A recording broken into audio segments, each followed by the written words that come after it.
Good morning and welcome to CSUDH International Scholar Seminar Series. My name is Armand Rucker and I work in the Office of International Education. And I am going to, it's my pleasure to introduce Dr. Hamoud Salih, Dean for the College of Extended and International Education and the Senior International Officer. Dr. Salih will introduce our speaker today. Dr. Salih. Please unmute yourself.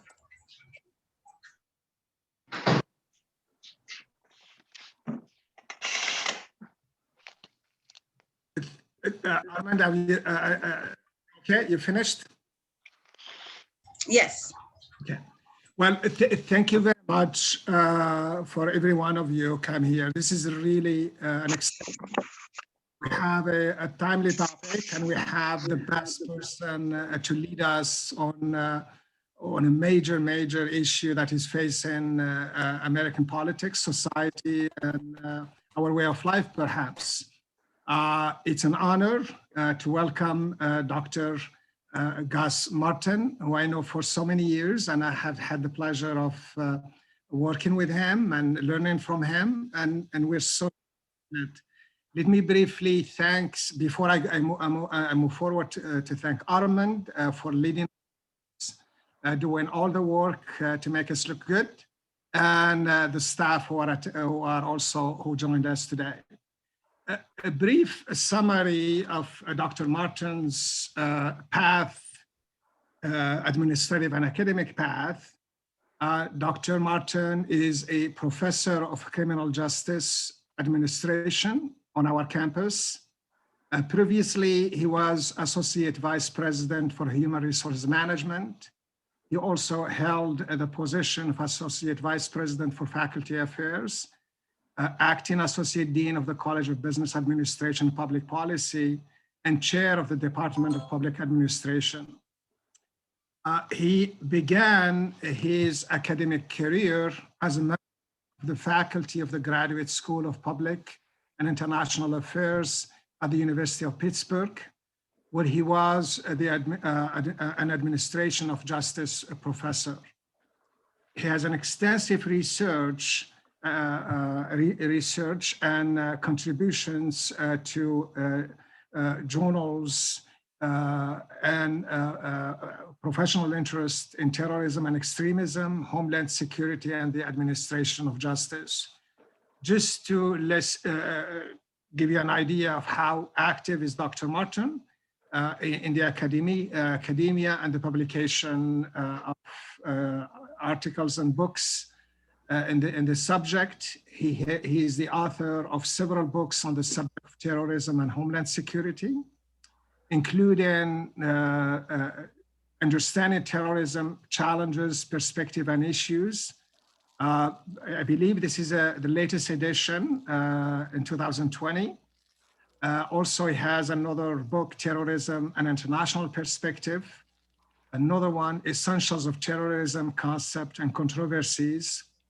And the Sage Encyclopedia of Terrorism, which is in its second edition now, and other books, including Terrorism and Homeland Security and the New Era of Terrorism, Selected Readings. And in addition to all of this work, he has also published another book of juvenile justice, process, and systems. That book was published in 2005. Dr. Martin, before joining academia, he served as attorney for the Fair Housing Partnership of Greater Pittsburgh. He was also special counsel to the Attorney General of the U.S. Virgin Islands on the island of St. Thomas. Prior to serving as special counsel, he was a Florida assistant to Congressman Charles B. Rangel of New York.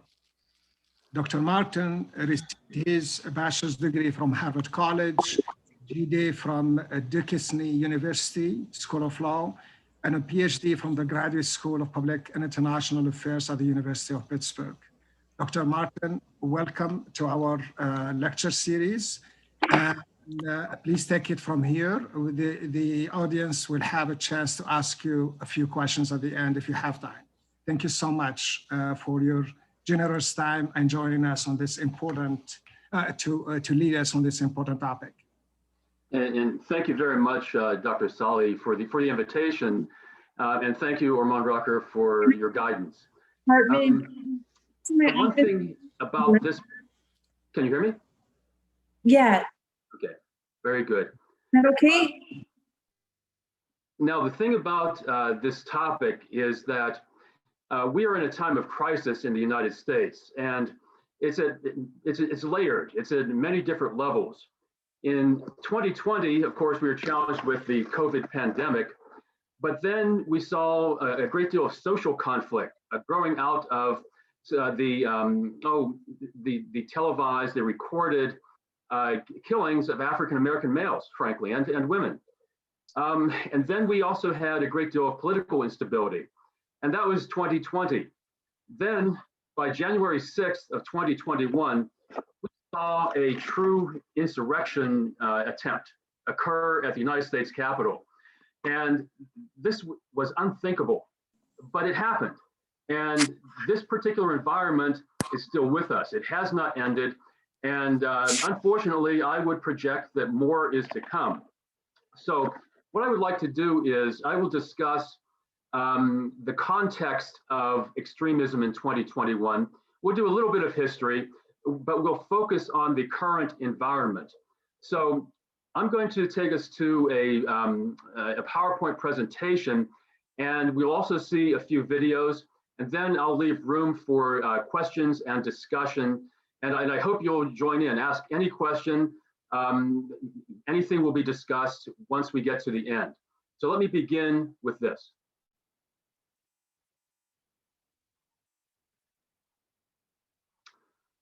Now, this is the beginning of our new year, January 6th in the United States. Simply look at the optics here, and we'll be doing a lot of optics in this particular presentation.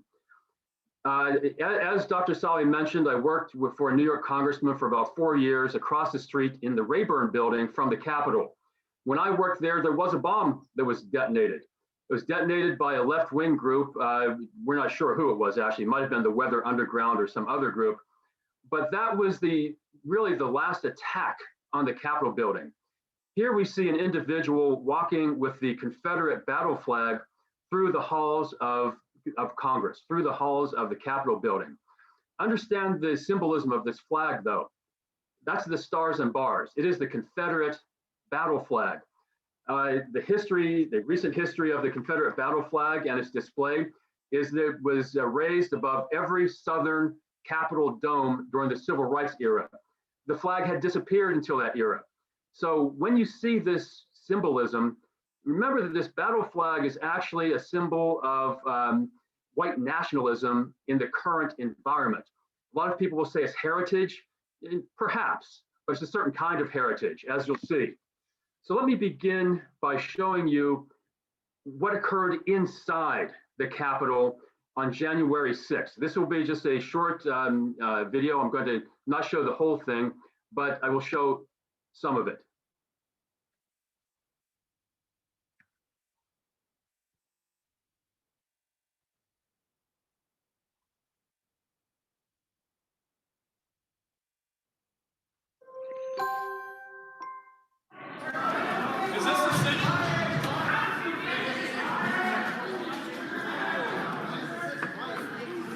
Where the fuck are they? Look, it's a PR war, okay? You have to understand it's an IO war. We can't lose the IO war. We're better than that. Okay? It's information. Information operation.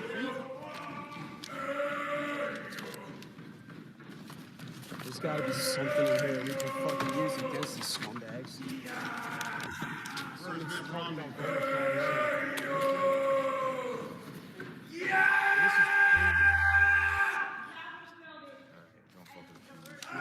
He's a good one. Him and Lawler or whatever.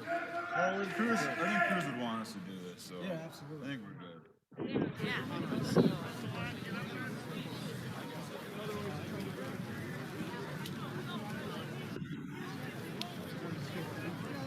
What is it?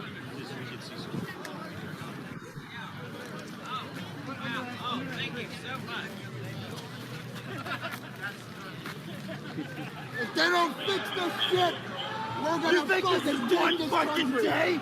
Millions of Americans are out.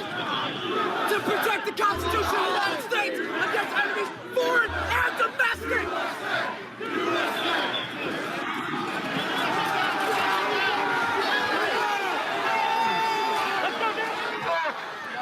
Go! Watch out!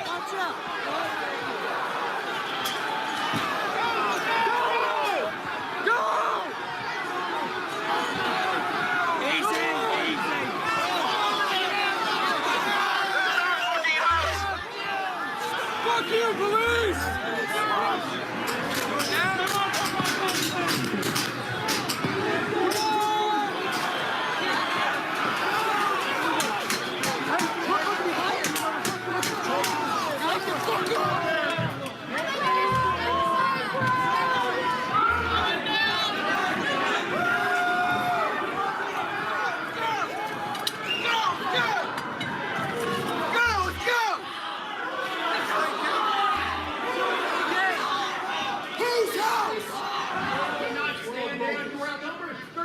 Million of us out there, and we are listening to Trump.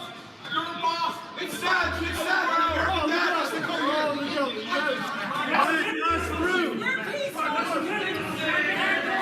Let the people in.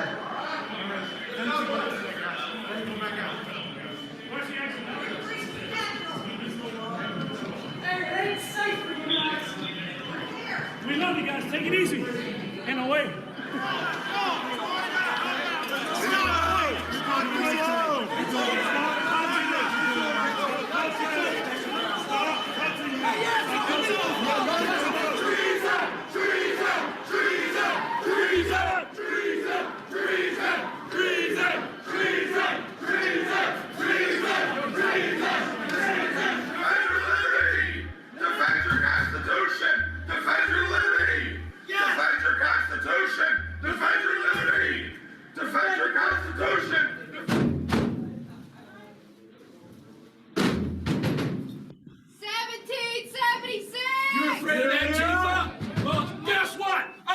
Showed up! Where's the rest of everybody? There's not enough of us. They're gonna bring threats in or something.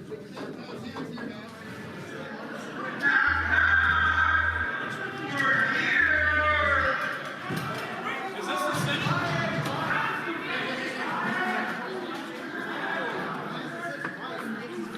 Where the fuck are they?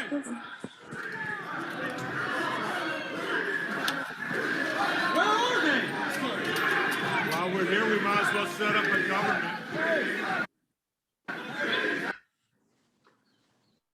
So what we saw there was a true insurrection, and the doors that they were trying to kick down had staffers inside. They were sheltering in place. And as you can see from some of these photographs, this was at best a riot. Arguably, I would say that it was an uprising, an insurrection. And this is the gallery above the floor. These are members of Congress hiding, sheltering in place. And I've been to that gallery, and it looks down onto the floor. They did not know whether the mob would break in and just take them prisoner or do other things to them. Remember that some of these people had zip ties and weapons on them. And here we see what could have happened. When we have an emergency, the protocols are to run, and if you can't run, then you hide. If you can't hide, then you fight. The run, hide, fight scenario. Here we see Capitol Police prepared to use lethal force on these individuals if they had broken through the doors. You can imagine what would have happened. They would open fire, and there would have been a number of casualties had that happened. This is unprecedented. It was unthinkable before this, but now we've seen that it has happened. This individual is sitting in the Speaker of the House's office. That's her chair. He has his foot up on her desk. They were claiming, that is, the insurrectionists were claiming that this was an intelligence or information gathering operation. And this individual did begin going through files. And apparently there's allegedly another person stole a laptop from Nancy Pelosi's office. That hasn't been confirmed yet, at least we haven't heard that it's been confirmed.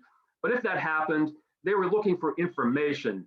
And you'll see why as we go through this. They are true believers in conspiracy theories, but it is their reality. And here we see almost a portrait of the people who were there. This person in the middle, very strange looking, to say the least, but look at what he's doing. He's holding a 6-foot spear, and that's a real spear. He could have skewered someone with it. Others had other kinds of weapons. This individual called himself a QAnon shaman, and that was him chanting in the gallery in the video that you just saw. But if you look carefully at the tattoo on his chest, the upper left of his chest, there are 3 triangles tattooed on it. And we'll come back to the 3 triangles a little bit later, but that is a Germanic symbol that is used by white nationalists in the United States. During this insurrection, as I was watching it, I wasn't so much watching just people going upstairs. I was looking at the flags, the tattoos, and other symbols that were there. There were a number of neo-fascist and white supremacist, white nationalist symbols that were being flown by people as they entered the Capitol building. But we'll come back to this in a moment. First, though, let me just show you this. You'll notice that these are hate crime data up through 2019. The data for 2020 have not been released yet. It takes a year, and then they're released early in the next year, so we'll see the new ones soon. But you'll notice that hate crime was at its highest level in more than a decade in the previous years during the most recent presidential administration. And these are individual hate crimes. They were lower during the Obama administration and higher during the Trump administration. We can always discuss and debate why that is, but it is a fact. And these numbers do not lie. Hate crimes did increase. And this is the current environment. I should mention this is also the current environment. It did not end simply because of the election. Here we see categories for victims of single bias incidents. And in other words, if there is just a single motive behind a hate crime, a violent incident, you can see that for race, this was the most common type of hate crime that we've been seeing in recent years. Most victims are victims of color, people of color, for the race-based hate crimes. Then we see religion as the second most common. Here we see these are mostly anti-Semitic attacks against Jewish Americans and also some anti-Muslim attacks against Muslim Americans.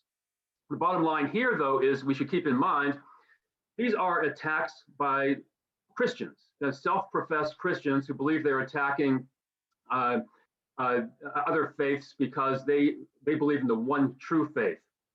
The third largest number of hate crimes are sexual orientation and gender identity. These, of course, are homophobic attacks.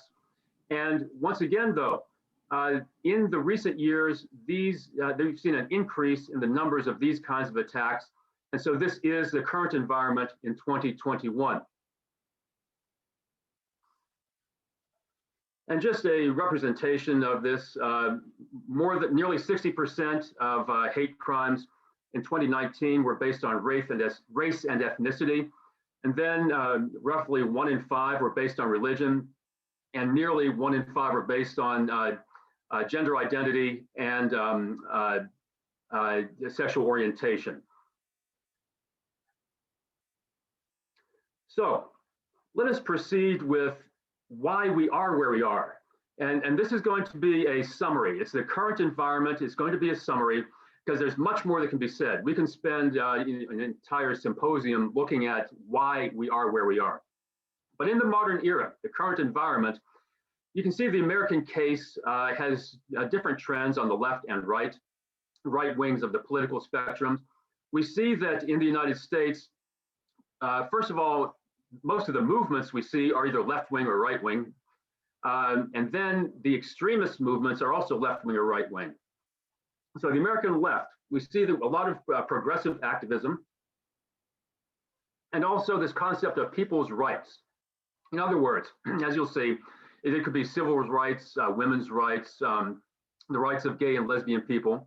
The American right in the current environment tends to be champion religion and traditional values. When I say religion, I mean conservative approaches to religious beliefs, and traditional values, meaning conservative values, the values that of the past. And there's nothing wrong with this. This is mainstream conservatism. But then we also see in the modern era strong anti-government sentiment on the right. This is also not new, but it is reaching a peak in the modern environment. And it has led to violence, such as the insurrection that we just saw. Now, just a bit of history, excuse me. Progressive activism in the United States, a foundation for progressive activism is the modern civil rights movement, the people's rights movement. It began as equality for African Americans in the American South, and it was led by young church leaders. We forget sometimes how young the church leaders were. Martin Luther King was in his mid-20s when he began this, as were his colleagues. Very young people, very brave people, because there was extraordinary violence in the American South against civil rights workers. People were killed, churches were bombed, houses were burned. It goes on. And we'll come to the Ku Klux Klan in a moment. Just understand that the Klan tried to stop the civil rights movement, but they failed. So the concept, though, was collective nonviolence, massive protests, but nonviolent protests. And there were allies for the modern civil rights movement. The federal branches of government actually supported the notion of civil rights. Lyndon Johnson actually said in a speech after Bloody Sunday at the Edmund Pettus Bridge, he said, "And we shall overcome." It was unthinkable that a president might say that in the past, but that demonstrated to the American people, okay, civil rights will be protected. College students in the North and the West definitely supported the civil rights movement, and many went south to march with the African American civil rights activists. And some of these, the white people who went south, were also the victims of violence. Some were killed actually during this period. And then what we saw also, though, was the rise of Black power. This was a reaction to the violence that was directed against nonviolent civil rights movement.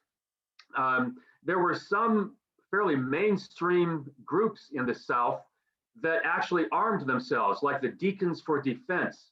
The Deacons for Defense were church deacons, and you probably have all heard of church deacons, but these were true church deacons who armed themselves with shotguns, and they were prepared to defend themselves violently if they had to. But the rise of Black power also began an advocacy for African American political independence, economic self-sufficiency, and something that is still with us, a cultural reawakening. And if you'll notice, this concept of direct action arguably began with the rise of Black power. We still see it. You can look at some of the protests that are going on today with Black Lives Matters, and there are arrests that are being given, are being made willfully. People will kneel in front of the police and allow themselves to be arrested. They will not move. Well, arguably, this is a legacy of direct action from this period. And then, of course, what we see in the modern era are ongoing progressive movements. These have not ended. The civil rights movement has not ended. We see women's rights and women's liberation continuing, gay rights, transgender rights, LGBTQ rights and liberation continuing. And then the leftist environmental movement. And I have leftist there because it believes in conservation, conserving the environment. There's also a right-wing environmental movement which believes in exploiting the environment, mining coal, for example, which the former president said would increase. So, but the leftist environmental movement is one of conservation. So these are the progressive movements, progressive activism that we see in the modern era. Which brings us to progressive activism within the 2021 context. We see here opposition to systemic racism and responding to evidenced police violence. So you see the photograph, Black Lives Matter. As you'll see in a video that I'm about to show, there were white nationalists who were screaming, "White lives matter." You're about to see that. Black Lives Matter more correctly reads, "Black lives also matter," or "Black lives matter too." In other words, because of these evidence police violence against African Americans, this movement began. And what we see is now evidence, meaning the videos, and we all have seen them, and they're violent. They deadly force is used. We've seen people killed. In the past, when there were allegations of police brutality, it was simply one person's word against another. But now we have the fact of some police violence, and that's where the current 2021 context of the civil rights movement has begun. And we see differences in how the system responds to these protests. Later on in the video that I showed you earlier, we see a police officer on the Senate floor politely asking the insurrectionists to leave. But what we saw outside of the White House when Black Lives Matter protesters appeared was that they were tear gassed, and military police were used to push them away from the White House. Then the president walked to an Episcopalian church across the street and held up a Bible. Very different approaches to how one responds to these incidents in 2020 and 2021. Now, the modern context of the American right, the modern era of activism on the American right. And the modern era is the foundational concept is make America great again, that something has been lost, that someone has taken our greatness away. Now, this is very common on the right wing of the political spectrum internationally, where the right wing will always, that is the far right, the fringe right, will always argue that some group has taken away our greatness, taken away our privilege, and we must regain it. And then they scapegoat that group. And there are many, many examples of that, of scapegoating, and this idea on the right of recapturing our greatness. But let's look at the modern era and how it began. One mainstream movement that is very active and very effective is the so-called Christian right. Religious politics on the American right wing or conservative religious politics is not new and is made up mostly of Protestant fundamentalists, evangelicals, but not entirely, but it's mostly the Protestant fundamentalists. And they link strict Christian values to political agendas. Now, in other words, it's Bible-based politics. They are excellent mobilizers.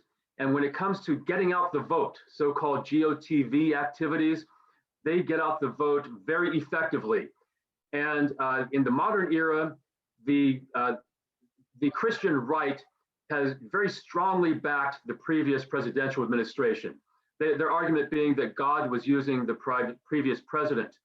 So just understand that this is not new, but it has become a significant focus in the modern era. And very importantly is the rise of the anti-government patriots. They consider themselves to be the true heirs of the ideals of the framers of the US Constitution. If you notice in the video we just saw, many people rushed into the Capitol building saying, "It's our house. We are here." And one guy even yelled, "Let's form a government." They believe that the ideals of the US Constitution have been perverted by the left. that these ideals have been manipulated, and the indoctrination that we see in public schools is counter to what the framers of the Constitution intended. There's a radical distrust of government, meaning an extremist distrust of the government among the patriots. And there are many, many conspiracy theories. You see on this individual's jacket, "Death to the New World Order." The New World Order is a conspiracy theory that posits the attempt to create a one world government that will be totalitarian. They view the United Nations as being part of that effort. And you'll notice the symbol at the bottom is on the back of an American dollar bill. The pyramid with the eyeball above it. Well, they believe that that is a symbol of the New World Order. It is a Masonic symbol, but they believe that it is part of a symbolic call to form the New World Order. We also see other conspiracy theories among the patriots, such as the so-called birthers, who still do not believe that President Barack Obama was born in the United States. They believe he was born in Kenya and that he had no constitutional right to be president. Many of them believe that the Federal Reserve System has been designed to create a one world banking system. They believe in the so-called deep state, which many of you have heard of. The deep state being, again, part of this one world or New World Order conspiracy, and the QAnon phenomenon, which many of us, most of us, I hope, consider to be very strange, very bizarre, but they live their lives as if QAnon is accurate. In other words, QAnon said that there was going to be a coup d'etat attempt led by George Soros, the Democratic fundraiser, Barack Obama, and Hillary Clinton, and that they are the forces behind the attempted coup d'etat against the former president. Conspiracy theories have become mainstreamed. They are no longer on the fringe, and it comes from the top. We see that, unfortunately, some of our political leaders have proposed them or supported them. And when we talk about activism on the American right, racial supremacy has always been there. It is an extremist ideology, but it has always been fairly mainstreamed in American politics and the social underpinnings. It's rooted in historical racial policies and culture. Laws were written to support racial supremacy. So this is a mainstream ideology. It includes neo-Nazis, meaning the American version of Nazism, white nationalism, which is actually an internationalist phenomenon in the modern era, and so-called civilizational movements, meaning that one civilization is superior to another. That is not new, because the old colonial systems believed their civilizations were superior and they're bringing the light of civilization to the developing world. Well, there is a sense among the racial supremacists in the United States and elsewhere that the migrations that are happening in the world, the immigrant populations, are waging a civilizational war against their supremacy. So what we see, though, now is that, yes, there is systemic racism. This is what Black Lives Matter is protesting. But we are seeing a resurgence of overt racism, too, which has a long history in the American culture.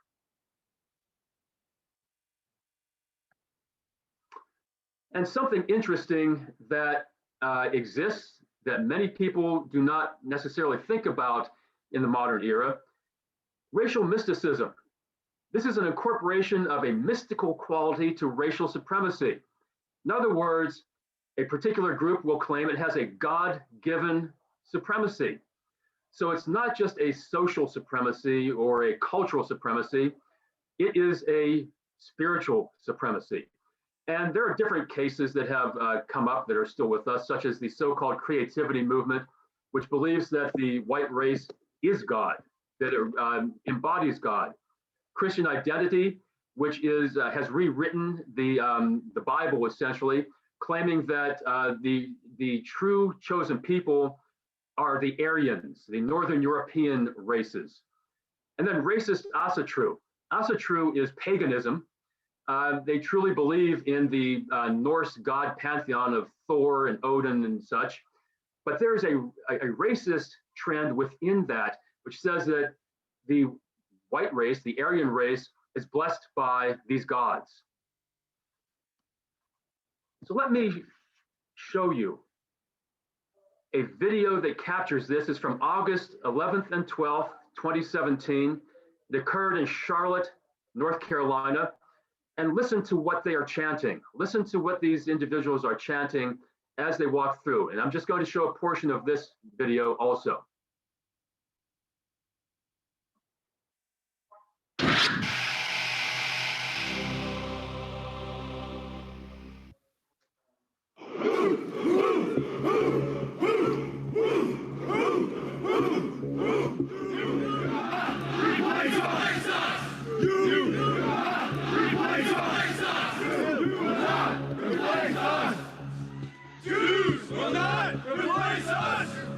Jews will not replace us! Jews will not replace us! Blood and soil! Blood and soil! Blood and soil! Blood and soil! Blood and soil! Whose streets? Our streets! Whose streets? Our streets! Whose streets? Our streets! Whose streets? Our streets! Whose streets? Our streets! Whose streets? Our streets! Whose streets? Our streets! Whose streets? Our streets!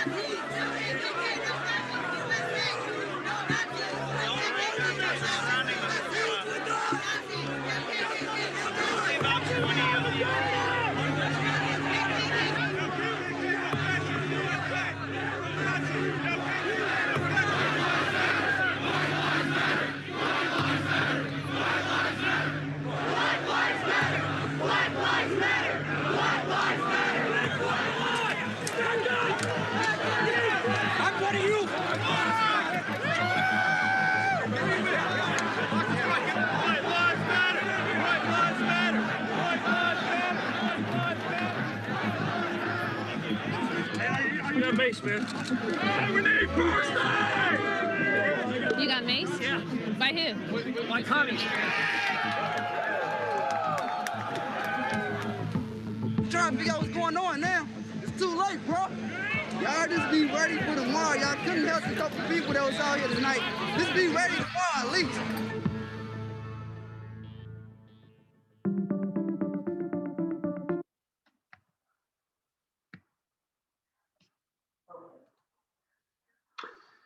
And I'll stop it there. Several things to take from that short video.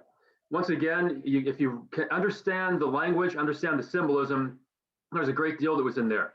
So that was from August 11th, 2017. And on the next day in Charlotte, North Carolina, there was a confrontation in which Heather Heyer was run down by an automobile driven by a white nationalist.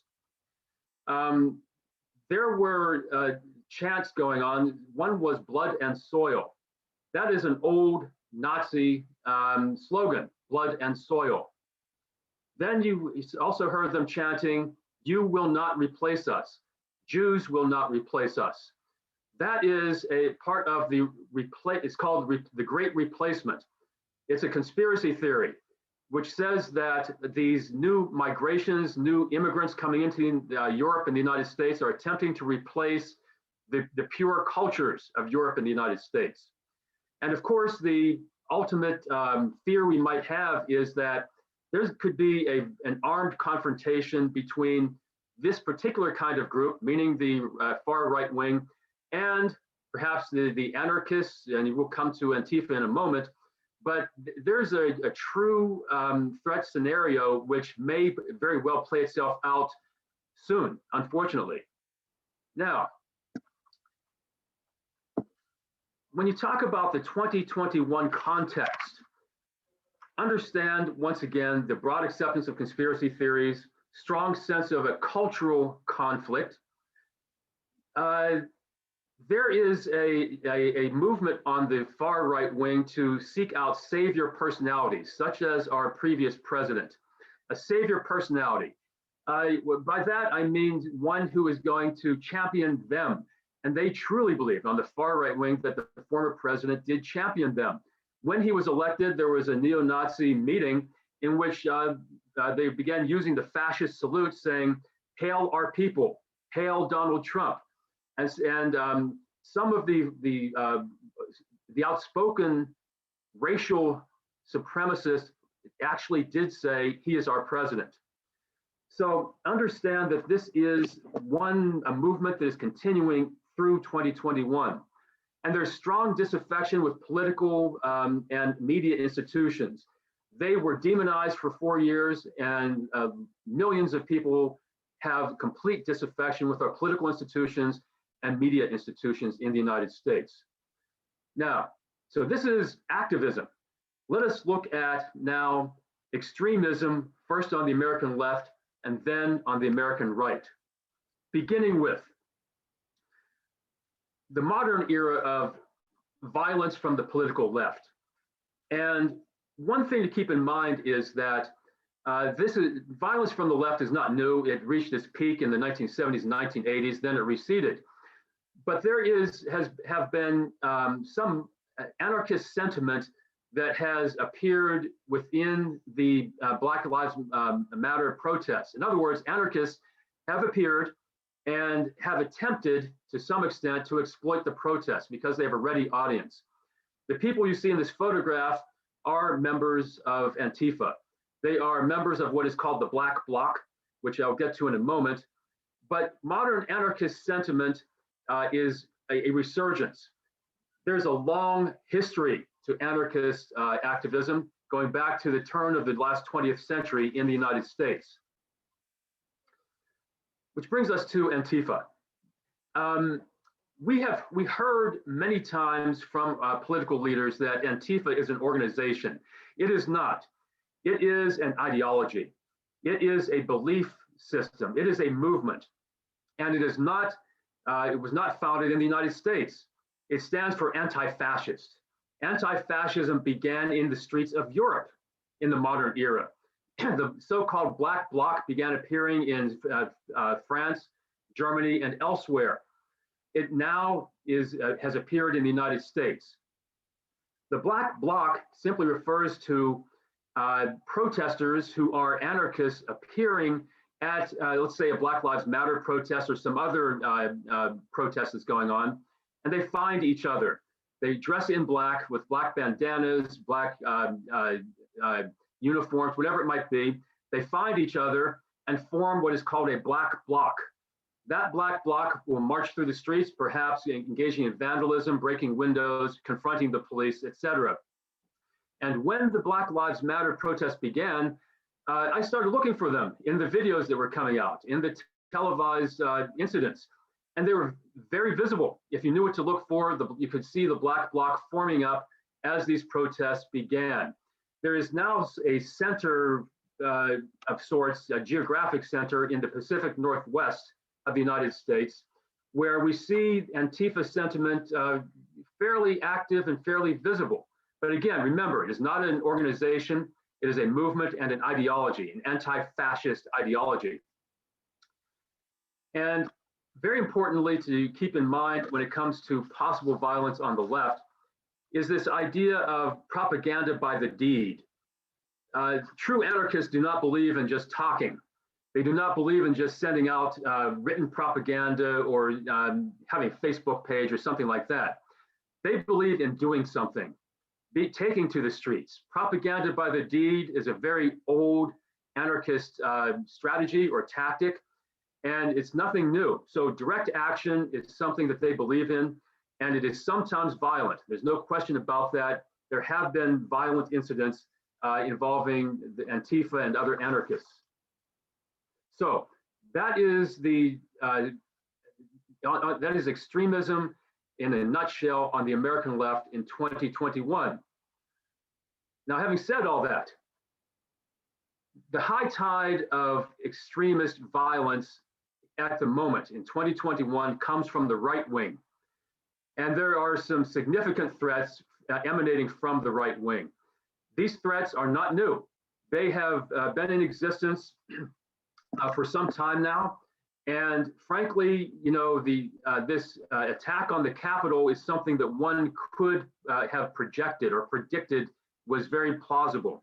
So the sources of extremism on the American right are the Patriot movement, which I mentioned, racism, which has been is very deeply ingrained in American culture, and anti-Semitism has become much more frequent in the United States. You see the profile of these groups historically has been, they have certain centers. They will be on compounds or established compounds in the countryside, for example, and they will arm and train. These are fringe ideologies, neo-fascist, white supremacists. They are always preparing for some calamity, such as the New World Order or the collapse of the international monetary system. They were expecting mass arrests during the Capitol insurgency, which did not happen, but they had predicted there would be thousands of patriots that would be rounded up. And they take certain oaths, and they live according to codes of self-sacrifice. They see the world through a certain lens, and that lens is their reality. And look at the symbolism on the left. Those are symbols that several of them were seen during the Capitol insurrection. The green flag on the far left, I saw a number of these green flags being flown outside the Capitol as the mob attacked it. That is a neo-fascist and arguably racial supremacist symbol. The three triangles that I mentioned with the individual who had the horns tattooed on his chest, that is a Germanic neo-fascist symbol that's had been adopted by white nationalists in the United States. And of course, the Iron Cross on the right, you see tattoos and other symbols. The swastika, it needs no introduction. The swastika is very common. This is the flag of the National Socialist Movement in the United States. And then the blue flag, it shows, it is the flag of the Republic of Florida. You see a number of movements in Texas, Florida, and elsewhere who claim that they are going to secede from the United States government, from the federal government. The Republic of Florida is racist. They are a racial separation kind of movement. So, but these are the symbols. If you know what to look for, you will see them. We cannot talk about extremism on the American right without at least understanding the legacy of the Ku Klux Klan. It is uniquely American. It does not exist elsewhere in the world. There were attempts to create a Klan groups in the United Kingdom, for example, but it just didn't catch on. They thought they looked ridiculous in their robes. It is a ritualistic, fraternity-like organization that uses religious symbolism. We have all seen the symbolism of burning crosses. Well, they do not believe that that is sacrilegious. Most Christians would say that that is blasphemy. They believe that they are lighting their cross. They refer to it as a cross lighting, and that they are bringing the spirit of Jesus Christ back from the world of darkness to light, that they are especially blessed by Jesus, and that is what happens when they light the cross. There have been 5 eras of the Klan, which I won't go into in detail. Just understand that the 4th era of the Klan was the anti-civil rights Klan, and it was very violent. The United Klans of America in Alabama was extraordinarily violent. They killed people, they bombed churches. The White Knights of Mississippi were also extraordinarily violent. They tried to stop the civil rights movement, but they failed. The 5th era of the Klan is where we are now. I've attended 2 Ku Klux Klan rallies, and this is in the 5th era. And when I attended these rallies, you could come to the conclusion that the Klan truly are equal opportunity bigots.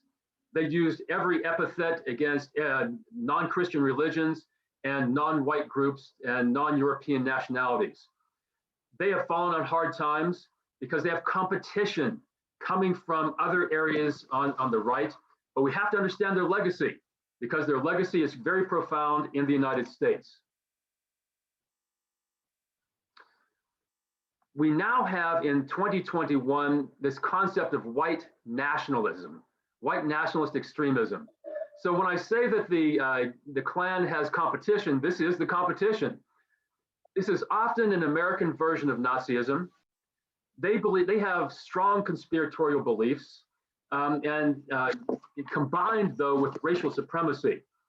I mentioned the Great Replacement. They are true believers in this idea of civilizational conflict. White nationalism is arguably transnational now, though. They refer to each other in other countries. When you see some of these mass casualty attacks, such as the one that occurred in Christchurch, New Zealand, the individual who murdered scores of Muslims referenced other attacks in other countries, and he actually wrote something called the Great Replacement. So they do reference each other. So keep in mind that when we talk about this white pride worldwide, they believe in it. And here we see in the United States the number of hate groups from 1999 to 2019. The number of hate groups. This is not individuals, not membership, but it's just individually identifiable hate groups. As you can see, the number peaked during the Obama administration years and then peaked again during the Trump administration years. But again, these are identifiable groups. The number of members has been increasing, even though the number of groups might seem stagnant, or it might seem that it's peaked and then gone down. The individuals move from group to group, and that's how we kind of track them, or track at least where they're moving from and to. Which brings us to the Patriots. The Patriot threat is founded on something called leaderless resistance. It is a cell-based strategy. In other words, it's not a hierarchical movement that has sort of military-like hierarchies. This idea of leaderless resistance was invented by a former Ku Klux Klan member or leader named Louis Beam in 1992. He believed in creating what he called phantom cells, arming, training, preparing for that calamity that they all believe will happen. The people you see here are oath keepers. They are worrisome because they actively attempt to recruit people from the military and from our police forces, both active duty military and sworn officers, as well as former military and former police officers. Some of the people who have been arrested from the Capitol insurgency are from these groups, from these movements. They are former sworn members of the military or police. And these, as you can see, they're armed and they are training, and they take an oath. They take an oath to never violate the Constitution of the United States, and they will never obey an illegal order to disarm the American population. That is all part of their conspiracy belief system. And then the armed militia movement. This is the 3%er flag, which was also being flown at the Capitol building. I saw a number of 3%er symbols outside the Capitol building. These are believers in armed militias. It is a persistent movement that began in the early 1990s, and they believe that the only force that counterbalances the American government is an armed people, the armed populace. We believe in, of course, most of us, I hope, believe in three branches of government as being a checks and balances. They believe the check and balance is our armed militias counterbalancing the American government. In Michigan, there is a long history to the armed militias, and we saw them being quite active in late 2020 when they went into their state house armed. And there was a kidnapping plot to kidnap the governor of Michigan. They are active, and they've been active, and they are, again, they were present at the Capitol building. And they recruit online. So let me very quickly show you a recruitment video that the 3%ers put together. It explains the 3%ers. And it is one that has been posted to try and convince people to join their movement.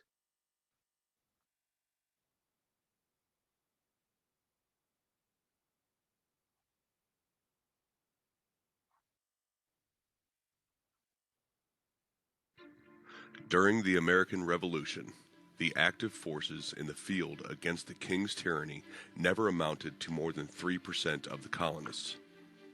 They were in turn actively supported by perhaps 10% of the population.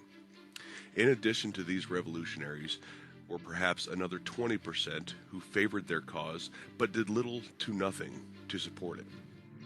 Another 1/3 of the population sided with the king. By the end of the war, there were actually more Americans fighting for the king than there were in the field against him. And the final third, they took no side and blew with the wind and took what came.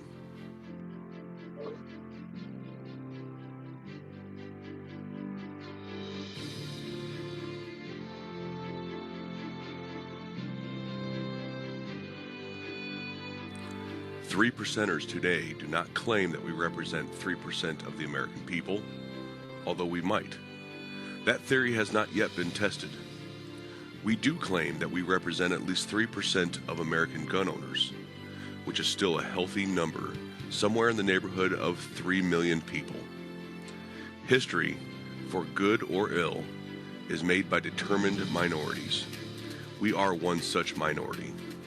So too are the current enemies of the Founders' Republic. What remains, then, is the test of will and skill to determine who will shape the future of our nation.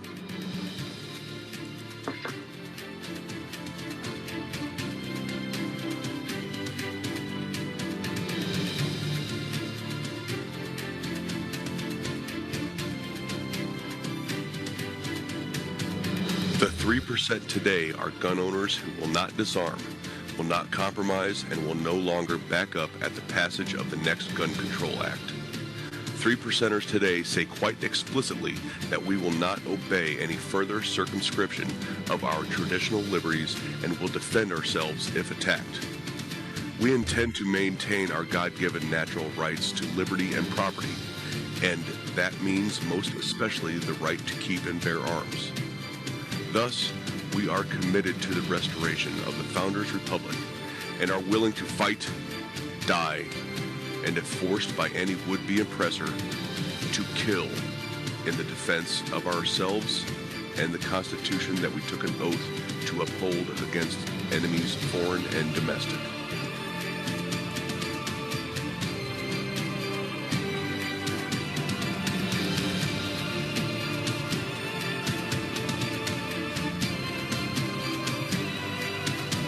We are the people that the collectivists who now control the government should leave alone if they wish to continue unfettered oxygen consumption.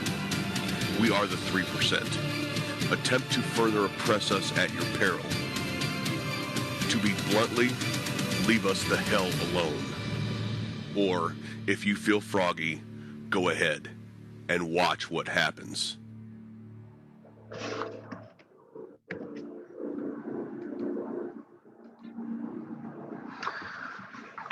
The 3%ers represent an open carry, Second Amendment-based threat of violence.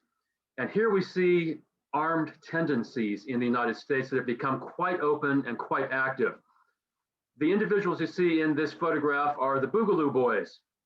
Boogaloo Boys are known because they wear the Hawaiian shirts and they are often armed. They in some respects, some of them are white nationalists, but they also have some men of color who have joined them along with the white nationalists. The Proud Boys believe in male supremacy as well as white nationalism, but not exclusively. So these armed tendencies are quite active and they're cell-based. They do not have a hierarchical kind of organized profile.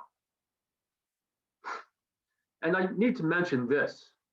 This was the most violent patriot threat that we have seen, and that is the Oklahoma City bombing, which Timothy McVeigh carried out in April 19th, 1995. He killed 168 people and wounded 800 when he detonated a truck bomb, an ammonium nitrate and fuel oil truck bomb outside the Alfred Murrow Federal Building in Oklahoma City. He was a devotee of the Patriot movement and a believer in the New World Order conspiracies. So he engaged in what he believed was an act of war, but he did it as a patriot. The 220th anniversary of the two battles in the American Revolution, the second anniversary of the federal assault on the Branch Davidian compound in Waco, Texas. If you look at the Turner Diaries, the book that is displayed on your screen, keep it in mind because the Turner Diaries was found in the back seat of his automobile when the police arrested him. It is a blueprint for the white nationalist, white supremacist revolution in the United States, and it is still referred to. I've read it, I have a copy of it. It's not very good fiction, it's an active fiction, but it is viewed as being a blueprint of sorts. And here we see the numbers of anti-government patriot groups. Once again, during the Obama administration, they peaked, even much more so than they were in the 1990s, which was the previous peak. They believed that Obama was a member of the New World Order, that he was going to disarm patriotic Americans, lock them into concentration camps run by the Federal Emergency Management Administration. And then you can see there was a decline, but then another rise during the previous administration under Donald Trump. These armed patriot groups are very active now, as we saw on January 6th. And then lastly, moralist extremism. We see that there are a number of groups, including the Army of God and Phineas priesthood, that have their own targets that they attack, but these are religious based. They attack they have anti-abortion attacks, homophobic violence. They're against race mixing, as they call it, and so they've attacked interracial couples. And the way that one becomes a soldier in the Army of God is simply to carry out one of these attacks, for example. They have a similar profile as Islamic State in that regard, in which when someone carries out an attack, they will claim that that person is a soldier in the Army of God. And let me conclude with just 3 quick profiles, just to so we all understand how these attacks occur on the extreme right. This is Dylan Roof, who engaged in an attack at the Emmanuel African American Episcopal Church, AME Church, in Charleston, South Carolina in 2015. He literally walked into a prayer meeting, a Bible reading meeting with the parishioners. He sat down with them for 1 hour and then pulled out his Glock 41 semi-automatic handgun and said, "You are the problem," and murdered 9 people and wounded 1 person. His motive was racial supremacy. He believed he was going to start a race war. And as you can see by the photograph, he is holding the Confederate flag. He believed that he was part of the white nationalist revolution. And then Robert Bowers, who attacked the Tree of Life Synagogue in Pittsburgh, Pennsylvania in 2018. And just as an anecdotal point, we lived for 10 years in that neighborhood, near walking distance to the synagogue. We have friends who were there. We attended the synagogue for weddings, etc. Fortunately, they were not there at the time. So during the worship service, he sat outside and was active on gab.com, which is similar to Parler, which you may have heard of. And he posted on gab.com as he was sitting in his vehicle, "I'm through talking, I'm going in." Seconds before he walked into the synagogue using an AR-15 assault rifle and began yelling, "Jews must die." And he murdered 11 parishioners, members of the community, and wounded more than 7. His motive was anti-Semitism and white nationalism. And then in Kenosha, I remember that there were Black Lives Matter, the BLM-led protests against the shooting of Jacob Blake, who had been shot by the police, and he was paralyzed. He's paraplegic now.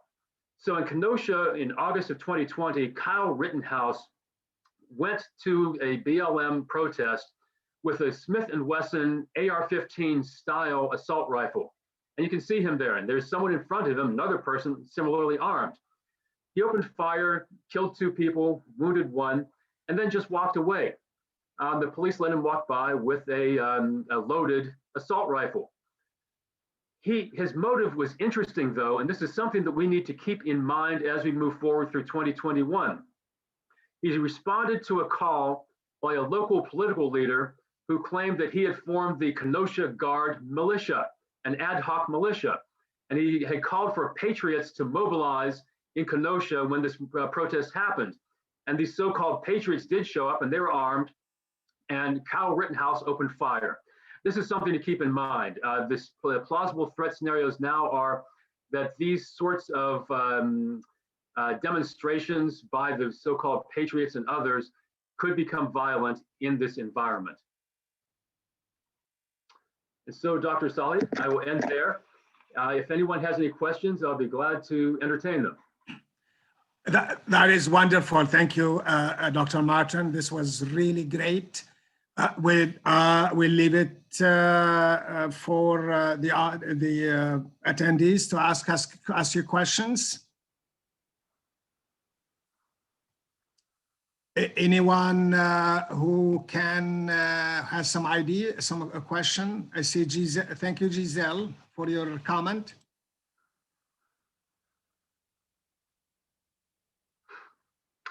Comments are welcome also. There is a question from Kerry Dowdy. How do we reverse this trend? Well, the short answer is we have to try to stop giving it oxygen. This particular trend had 4 years to grow, and it did grow under the perceived encouragement of political leaders at the federal level and state level. This is going to take time. It is not just going to go away because we have a new administration or new policies, because the anger is there, and there are millions, quite literally millions of adherents in the patriot movement and the white nationalist movement. This will take time. It will take education. And hopefully there will not be incidents that set us back, but there likely will be. Again, we just have to reverse the trend by not giving it oxygen. And I would argue that when it comes to promoting tolerance, promoting cultural values that welcome everyone, that's how we have to do it.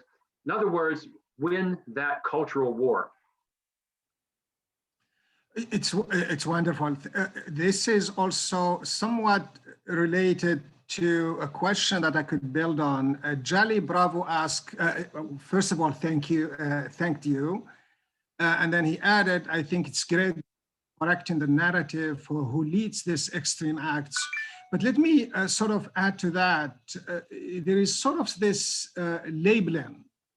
To some, it's domestic terrorism, which really in some way it fits the category because these actions are designed violence for political ends. And then, you know, mobs, insurrectionists, all of that. What is the best way to describe this group, Dr. Martin? To use the word extremist, because all terrorism, all political violence comes from an extremist tendency. Not all extremists are terrorists. And yes, you may be able to talk them out of their beliefs. And I've dealt with people like that who saw the light, who had an epiphany, and they now are very welcoming. So first of all, keep in mind that not all violence is terrorism either. Not all hate crimes are acts of terrorism, although many are. There's no question about that, but not all of them are. So when we use these labels, we have to be very careful, very disciplined about it. I would argue that the broader descriptor would be extremist tendencies, and then we look to see the nature of the violence, the motive behind the violence that may come out of these extremist tendencies. Can I follow up that? And then I think Kavuz has a question. Just a follow-up, and I know you do a lot of criminal justice. One of the issues that came out during this January 6th event is that the criminal justice did not have the proper tool legally to address this extremist movement. One of the points they were making is that treating this as domestic terrorism, we don't have laws that that designate that. And it was easier to treat international terrorism under the laws, Patriot Act, and so on and so forth than this case. Is the criminal justice is lacking in treating cases like this one? Yes, excellent question. So let me fold in with the criminal justice system, also the judicial system and the legislative branch of government, because there are, without question, there are different approaches to different tendencies, different perceived threats. Certainly the international threat is something that we all rallied behind after 9/11, that we had to do something legally, and the criminal justice system basically transitioned from a law enforcement approach to international terrorism to a national security approach to international terrorism. Without question, that happened. And we have anti-terrorist laws on the books, such as the USA Patriot Act, that were established after 9/11. Now, domestically, we have not done that. And we've sort of, it's not difficult to track these groups or these individuals. And there are organizations that do that, such as the Anti-Defamation League, Southern Poverty Law Center. They do track individuals. They do track organizations, as do some of the domestic counterterrorist offices within law enforcement and the FBI. We have responded very differently to perceived threats.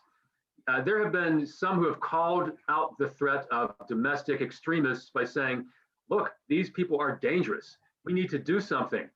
Many of those calls were ignored, or no one heeded them very seriously. And now we have a true domestic threat that is there, a threat of violence. And, you know, I'm not being hyperbolic when I say this. If the people at the Capitol had been people of color, if they had been Black Lives Matter storming the stairs, or for that matter, Muslim Americans storming the stairs, the response would have been very different, in my opinion. As one expert I was listening to said, they would have been shot dead. And that is very likely that would have happened. So yes, good question. And now we must address it the way we would any other national security threat. Dr. Gavus, would you like to ask your question? Yeah, Dr. Goose, thank you. Yeah. When I look back on the time that I used to read a newspaper, yeah, I would not know there is such a many activists. But these days we are exposed to the many social medias that deliver very quick news, and I video accelerating just the impact of those extreme groups, and accelerate the speed left or right, and also it's kind of a huge impact compared to just the reading of newspaper. Research that the people have a more tendency to be the extreme group, to belong to the extreme group, the old time, 10 or 20 years ago, that social media was not that popular. Yes, excellent question. Social media is used very extensively by extremist movements. They find each other on the chat rooms, such as gab.com or Parler. And they also have encrypted technologies that they use where they find each other and talk to each other. We found, in the very recent history that some of the transnational terrorists did exactly the same thing, Islamic State was very adept at using social media. Well, our domestic extremists are also, and they do recruit, they do talk to each other, and they do encourage each other using social media. So very good question. Oh, you're unmuted. Sorry. Anthony, please go ahead and make your comment and ask a question if you like. So I've been looking at this, festering of ideologies over these past several years, ever since Trump came into his presidency and during his campaigns. I believe that the reason why we're seeing so much now is because their voices are being echoed by some of the strongest people in power, like the congressmen, like Josh Hawley, Ted Cruz. They're inspiring these insurrectionists to bring their ideologies to light, where it used to be that they were, think about this stuff in private, but now that they have people in Congress that agree with them and that are pushing their ideologies, now they're seeing enough acceptance to come out into the light and physically change the laws so that they can, continue on with their path of, ideological destruction. But I think that a lot of these people are easily becoming more dangerous because they have the fast communication of places like Parler, Gab. Twitter would be one of the biggest ones because after Trump was banned off Twitter and multiple platforms, fake news, dropped by 73% from what I saw in an article. And now that, places like Twitter, Parler, Facebook are being shutting down their voices, they're moving to places like Telegram and Signal where, they can't be followed. So I think that if we don't address this now and we keep on, saying, oh, this is in the past, this shouldn't happen again, and we should all try to become more unanimous instead of actually punishing the people, because at least as we saw in the insurrection, police weren't punishing them. They were kind of just letting them walk away or, giving them a pat on the back. It's like, oh, I like what you're doing, or, just letting them go across and just trying to protect the congressman. So eventually I feel like this is just going to be more and more violent until we come out of Incross again, and we might see another insurrection happen, or maybe a deadlier version of what we saw. What we did see in the past 4 years is that, yes, these groups became empowered. And I don't mean groups, just individuals felt empowered to become much more overt about their extremist belief system, whether it was based on race or patriotism, whatever it might be. And you're right, they are motivated now, and they have become very skillful at using the various platforms, the social networking media and other platforms. And their expertise has been seen. It is being seen.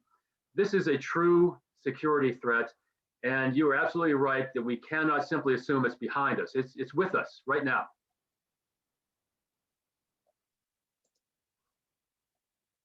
Thank you, Dr. Martin. There's a question that may take us from Kavus. Kavus, would you like to ask your question?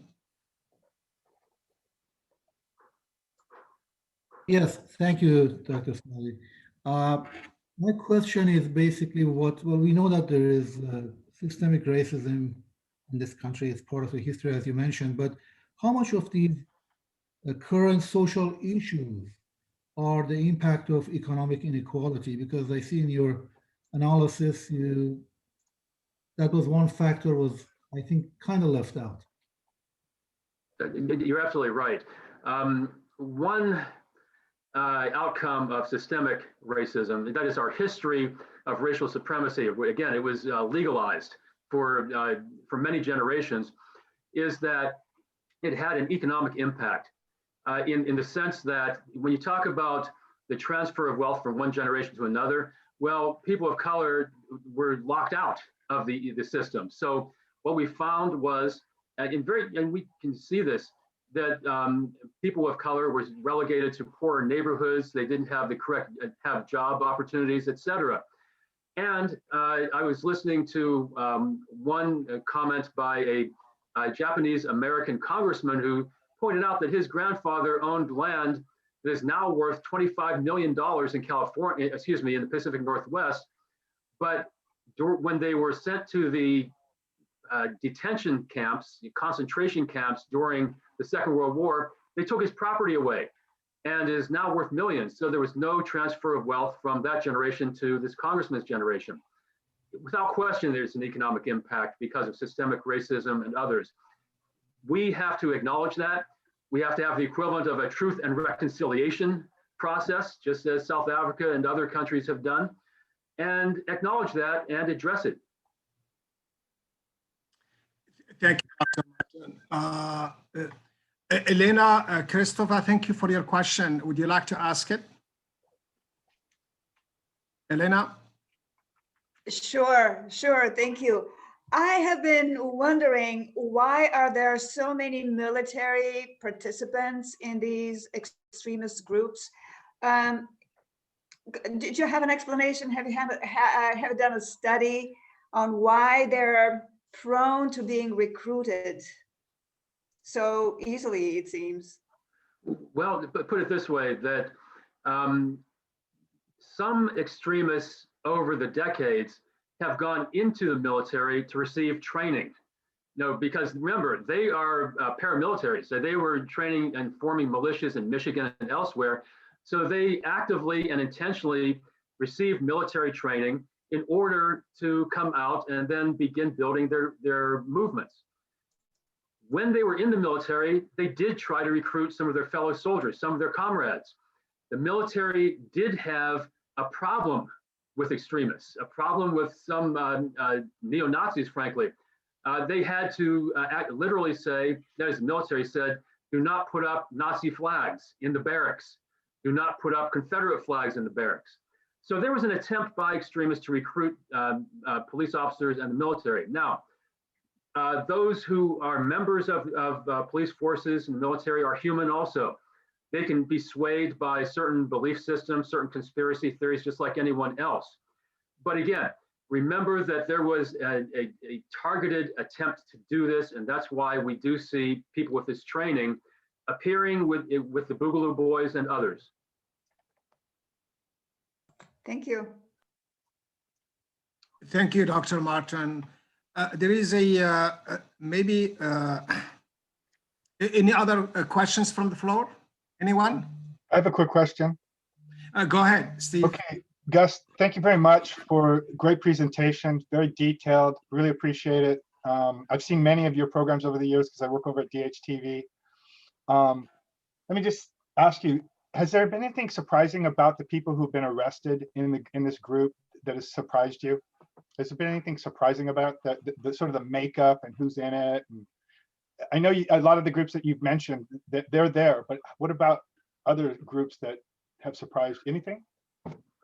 Yeah, I'm not surprised so much by the groups or by the movements that we saw at the Capitol insurrection and that we're seeing now. What has surprised me, though, is how mainstreamed some of these people are. There were professionals who were there. We don't normally think of, for example, a lawyer showing up and trying to run into the Capitol building with these organizations, or someone who's upper middle class, someone who has had higher education, at the university level. That has sort of surprised me. There's a concept that I use in my classes and in my books. I call it mainstream extremism. And that's when we're in trouble, when extremism becomes mainstream. So what we're seeing is that these are people from the middle class, from small towns, from the suburbs, who were in the streets by the thousands in DC on January 6th. That is what surprised me. I was expecting more, the classic example of, Boogaloo Boys, being at the margins of society or something, but they were not. These are your next door neighbor who were there. Thanks. May I ask one more question? Has anyone studied the roots of Trump's own racism? We know a little bit from his niece, how he was brought up and what the belief system in the immediate family was. But do we know anything more about the roots really for generations of his own racism? Well, there have been some anecdotal reports, but let me suggest to you that you read his niece's book, Mary Trump. She talks about the entire family. Now, here's the thing about the Trumps. They have an absolutely I say Machiavellian, ruthless approach to business. They are never wrong, and you destroy your enemy. They've always been that way. One of Donald Trump's mentors was also an attorney involved in the McCarthy witch hunts, the anti-communist witch hunts. And that's where Donald Trump received his values of how to be so ruthless. His father has racist opinions. And Donald Trump picked that up as perhaps being useful for business. So he became one of the very first big real estate tycoons who was sued under the Fair Housing Act. And he did have racial segregation and racially restrictive covenants in his real estate dealings. So there have been studies. And yes, he's always been racial. And when it benefits him, he was racist at times. Thank you. Dr. Gus, I had a question. I know that extremism can exist on essentially a spectrum from extremism of people in the streets, and I think also something you commented about, people from middle classes and different parts of our social structure also participating in this form of extremism. Now, when you think about extremism also existing within our judicial system and how they choose to, exercise their authority essentially, is also something that needs to be conversated on a lot more as well, because extremism also exists on that end. And when we're thinking about kind of essentially building bridges on, the inequalities of homelessness and the inequalities of access to resource and how that can contribute to some extremism behavior, then it's also important to highlight how extremism also exists within our judicial system and how they try people. So reevaluating the way the law is carried out is, I think, is something that also needs to be highlighted. Yes.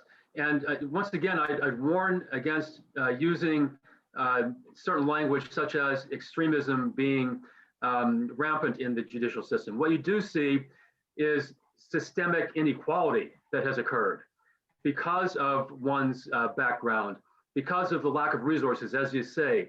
There were jokes that if you hired a certain attorney who might cost $1 million, you were obviously guilty, but you'd get off. So when you talk about resources and the lack of resources, yeah, that is systemic.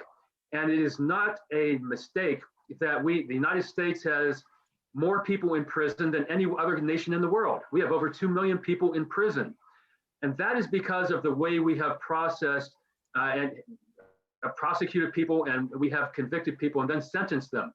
And yes, you do see that there is a difference based on class, based on race, and based on offense. So many drug offenders, lower end drug offenders, were people of color who are now in prison. So without question, there has been an unequal systemic outcome within the judicial system. Thank you, Dr. Gus. Sure. Any other comments, any other questions from the audience? Just go ahead and jump in, otherwise, yeah. Hello? I see no questions. Maybe, Dr. Martin, I'll get you to the subject of the Republican and future of Trump. Especially with the impeachment, all of that, but it speaks volume also about the nature of the Republican Party. How? Yes. Go ahead, please. I'm actually grieving the old Republican Party. It's no longer with us. Yes. And I will just say that my grandfather and my mother were Republicans. There was the party of Lincoln. The old party of Lincoln is no longer with us. And I will say this, that I have voted for Democrats, Republicans, depending on who I thought the best candidate was. The current Republican Party is the party of Trump. It is confrontational. It is exclusive, meaning excluding certain groups, consolidating a particular base without the big tent, as they used to say. Even under Ronald Reagan, they would talk about the big tent and having a center, having moderates there. Massachusetts Republicans were never conservative, for example. They're always liberal to moderate. You don't see that anymore. I wonder if they can, if the older conservatives can recapture, or older moderates can recapture the Republican brand. I question whether they can. I don't know that they can, because certainly the party of Trump has an authoritarian streak. It has a racially exclusive streak. And as we can see, we saw with those flags flying at the Capitol building, it has a violent streak. So I hope that the Romneys and others who are just mainstream conservatives can bring back the Republicans, because frankly, we need that balance. The most stable societies have balance. We don't have that right now. We have mainstream extremism. Can anybody else, any reaction from the audience? Yeah. Go ahead, Anthony. Yeah, so from what I've been hearing, Trump's been trying to create his own Patriot Party so that he can primary Republicans that try to convict him, especially in the House, and it seems like in the Senate as well. And it seems like the Republican Party could be doomed because of that, because in most Republican states, I imagine a good percentage of those votes would go to Trump at, let's say, 9%, with 9% of the plurality taken away. We can see Democrats win in places that they would never have had a chance in. So it seems that with Trump's ego trip at this point, because he seems to not be able to understand that he lost, but the troubling thing is that he's also grown his base from 2016. In 2016, he only had 62 million votes, and in 2020, he grew that by 9 million. So it's kind of insane to me that his radical views and radical conservative views did not drive away people, but added them to his number. I would argue that third parties in the United States don't last very long. If he forms a third party, it will last for a moment. So you just have to reference people like Ross Perot or Ralph Nader. They took large percentages of the vote away from respective parties, Democrats or Republicans. They did not last long. Same with the Libertarian Party and others. They had very avid followers. But if Trump tries to form a third party, it's almost certain that it's not going to last for a long period of time. So, Dr. Martin, somewhat related to that, this whole idea of conspiracy theory, it amazes me when you have, so many Republicans who come to believe what evidence show it was a lie by many facets, and even the source is not credible. Now, what puzzles me is how our legislators in Congress promote the same theories to advance personal gain. I wonder how much of that is a crisis in the democratic system, or a reflections more of a Trump, because it seems like it's deeper than that. I mean, I could give power to Trump and all his ability, but it also speaks about how much we trust the system. Because when you look at these last elections, the Republicans did very well. I mean, they gained seat in the House of the Representatives. They lost the majority in the Senate, but they're still as powerful. So that's really where I'm troubling with. I wonder if you could comment a little bit on that. You're correct. This is a deep problem, a deeper problem. And the events of January 6th and everything leading up to January 6th indicates that even our democracy is fragile. This was inconceivable before. Even our democracy can have extremists running into the halls of government. And if they had captured some of these members of Congress, I can guarantee you they would have done them harm. Now, when it comes to how, the behavior of these leaders, I think that Trump still has a very active and very extreme and even authoritarian following. They follow his every lead. The so-called cult of personality that we saw in other countries and other authoritarian regimes is here.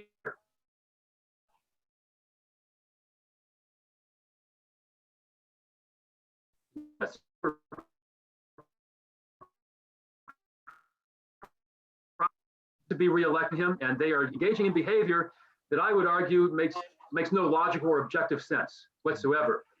But they are doing it to save their political lives. Will that recede? Will it fade? We shall see. But this is a deeper crisis. Any member of Congress who questioned the results of the election openly through their voting and the debate that we saw on January 6th should be ashamed of themselves. Sochiro, I think I'm gonna have Jali Bravo ask or comment a little bit about her, what she wrote on the chat. Jali, can you do that for us? Yeah, definitely. I know I've taken a couple different political science classes that highlight different world views that are being mainstream in our current society, which highlights traditionalism, modernism, and postmodernism. When I talk about postmodernism, I think it's important to highlight how that worldview is essentially arguing for the needs of the community, and trying to see how you use science and data and deductive reasoning to be able to say, okay, well, we had these many incidents occur and it's affected these many people and these different demographics, and yet now we have evidence showing of these people are filling up our prison systems, are being most impacted by homelessness and different socioeconomic situations. Then how do we bring up policy that will meet the needs of the community in that sense? So that's in regards to postmodernism. And then in regards to Citizens United versus FEC, that's the particular law that passed back in, I think 2007 or 8, which allowed which allowed money to be funneled into politics and basically allowed politicians to have, a blank paycheck and how much money they can use in advertising and marketing themselves for potential offices.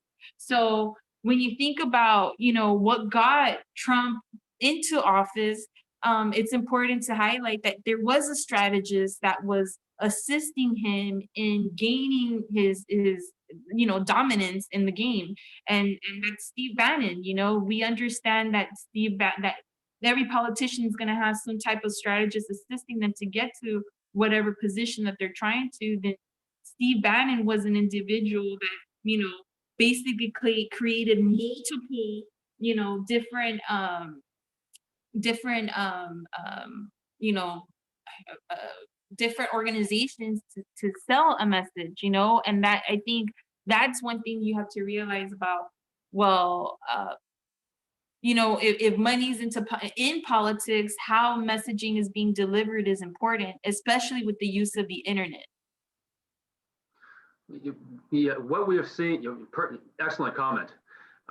What we have seen is that with the past 4 years, the floodgates have opened for the Steve Bannons to have influence. They are no longer on the fringes; they are mainstreamed. And people like Steve Bannon are internationalists. He's been in Europe and elsewhere trying to form this right-wing transnational movement.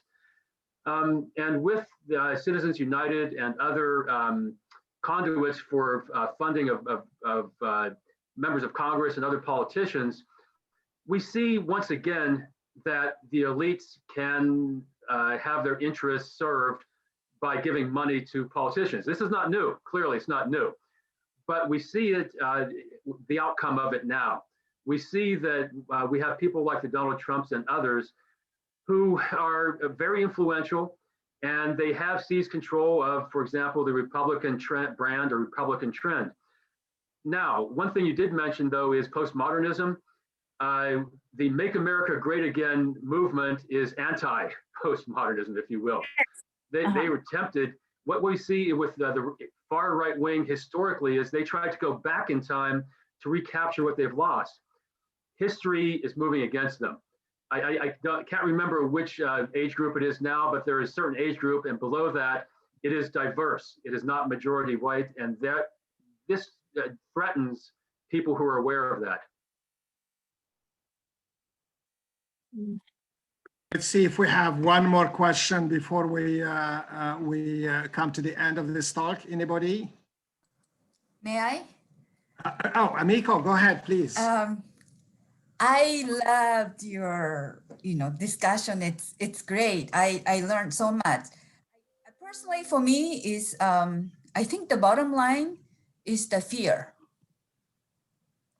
Each group, each segment of extremists, they all have fear of the others or unknown, and I think that's why education is so important, to dismantle the fear. Grassroots movement to try to get to know.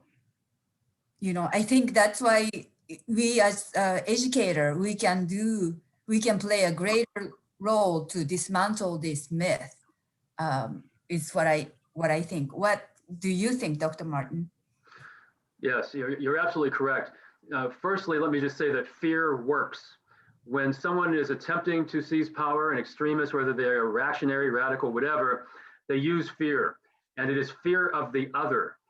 Scapegoating works. If you can convince someone that their past glory has been taken away by a particular group, they will rally around that particular politician or leader and perhaps take them into power.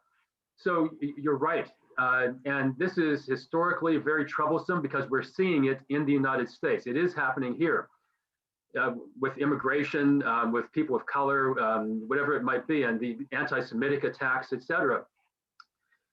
But knowledge of each other destroys the fear, I believe. Critical thinking, learning how to sit back and critically assess other people and other situations destroys the fear. Once that is gone, then society will stabilize, it'll move back toward the center, and I think we would be okay.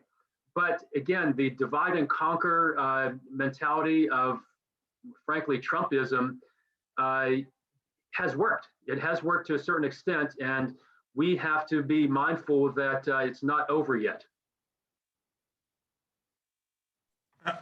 We come to the end of this lecture. Thank you so much, Dr. Martin, for this excellent talk. And thank you for the audience for your participation.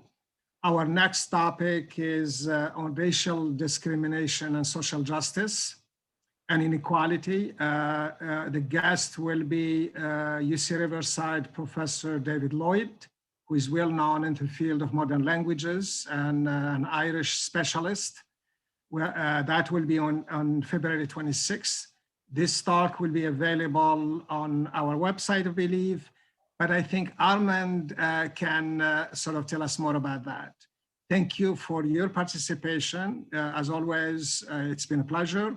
And Armand, take it from here. And thank you for your fantastic work and doing this for us one more time.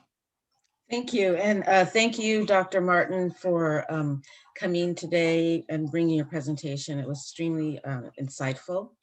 I want to thank the campus community for joining us and our J1 visiting scholars. Many of you may not know, but our campus does host exchange visitors, scholars who are here doing research in their field of study.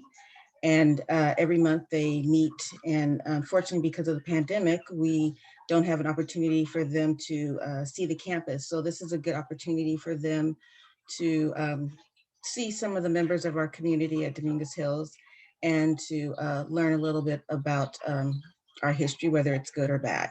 So thank you all for joining us. And as Dr. Salih said, we will see you next month at our next International Scholar Series. And that date will be February 16th at 10 a.m. Thank you, everyone, and have a wonderful day. And thank you again, Dr. Martin. Thank you, Dr. Salih. My pleasure. Take care. And Take care, everyone. Thank you, guys. This was really great. We'll talk soon.